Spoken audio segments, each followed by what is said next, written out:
The risk of buying a home in Sweden are several. We can take some of them. The first one can be that you fall in love with the apartment, with the property when you come for the viewing, but there are other bidders. When the bidding starts, you go up in the price because you really love the apartment, and in the long run you'll be overpricing. Another risk is evaluation.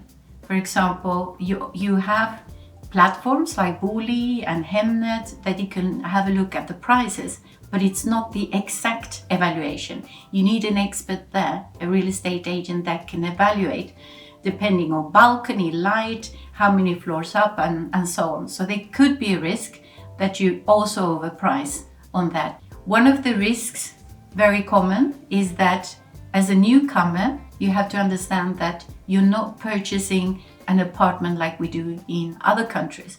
What you do is that you're going to be a shareholder of the property that you're looking for. So it's very important to have a look at the annual report and study it to find out if there are going to be risks later on for the fee to the association to go up. So if you don't look at these aspects, maybe you purchase something and it's going to be a headache later on.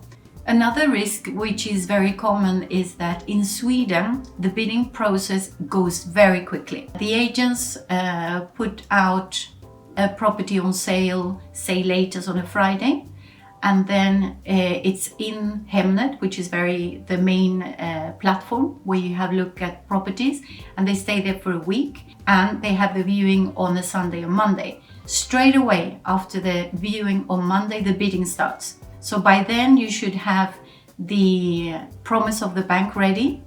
You should know what your budget is.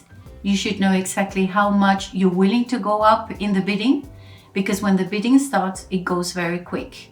So you might lose a property.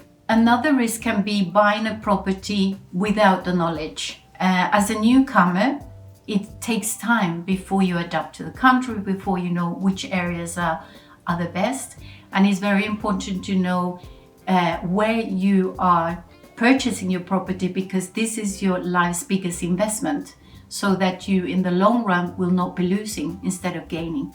Another risk can be the price setting, since this is very crucial at the moment of bidding. Some agents can go down with a lock price, which is lower. The seller is not willing to accept that. Others decide to go with accepted price, and others decide to go a bit higher, so in the time of the bidding the price can go down. So this is very important for you to know exactly what the price can be, have a good evaluation, so that at the time of the bidding you don't start too high, so in the long run you're going to help the seller's agent to make the price higher and you overprice again. And these are just a few of the risks that we have mentioned. But you don't have to worry, because we at Egen Bostad, with our expertise, with the knowledge that we have, we will be able to help you throughout the whole process. So why go around and do it by yourself when you can have someone that can guide you through the whole process, and you can feel assured that you will make a good purchase? What we are offering right now is a 30 minutes consultation. So it's important for us to go through your budget, your own budget, personal budget, and have a look what possibilities you have of purchasing. So don't miss out on this. Just click on the link underneath.